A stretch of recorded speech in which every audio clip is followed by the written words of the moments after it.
All right, Gene. So first, I guess let's start off with why don't you tell us where we are and a little bit about it.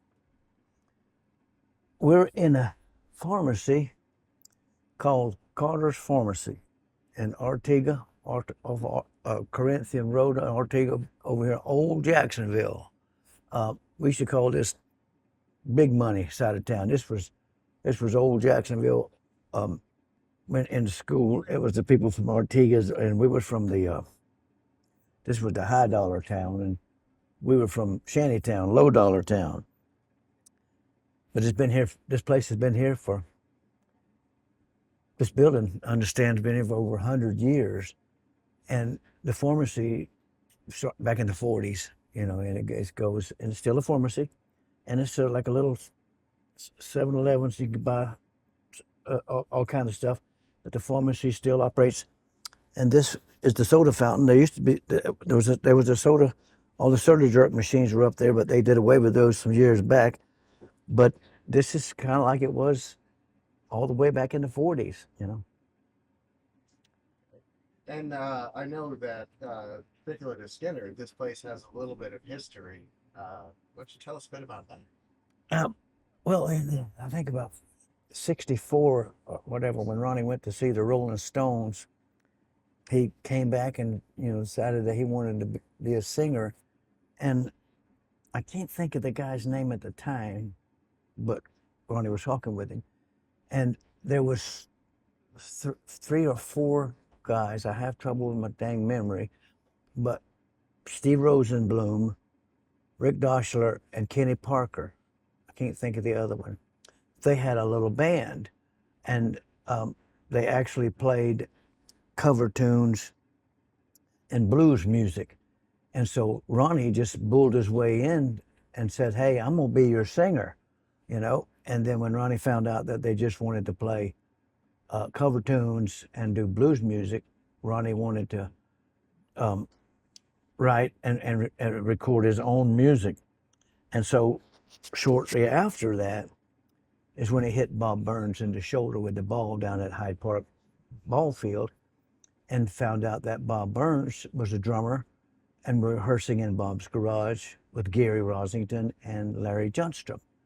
So Ronnie goes down there and introduces himself to Gary and Larry Johnstrom and Bob Burns. And so you know the rest of the story. So Ronnie, right after him doing that, said, I'm gonna be the singer." He heard about Alan Collins and got Alan Collins in the band. So it was right pretty quick. It was Ronnie and Gary and Alan Collins, Bob Burns, Larry Johnstrom, and that was the core of the what turned out to be the Lynyrd Skynyrd band.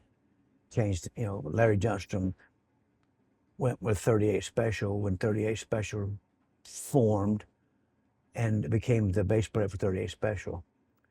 But this is basically a to-go spot, if that's the right word to say, that when Ronnie first wanted to get in the music business, this is one of those places that he bumped into the people that he wanted to go with. And I've talked with Rick Drasher and Steve Rosenblum about coming. But right now we're having trouble catching up. They're busy people, and I live 125, 30 miles south of here, so we're having trouble catching up. But I want to get them on this camera, Steve Rosenblum, and let him tell you from his mouth how it all went down. And I've told you several times about how Alan, we kidnapped him off the mound when he was singing, playing in the band called the Mods, J.R. Rice's band. And then when Alan came in the band, that's when they started um, playing cover music, of course, but that's when they started working on their own original music and progressed over the years to what they later became, a multi-billion-dollar conglomerate, you know. Right. So, interesting thing about this pharmacy is, as someone coming in from the outside, is not only is it a pharmacy, but as we can see behind you, there's like a restaurant bar areas you talked about. There used to be like a soda machine and all They that stuff. got you can get the best BLT in the South right here.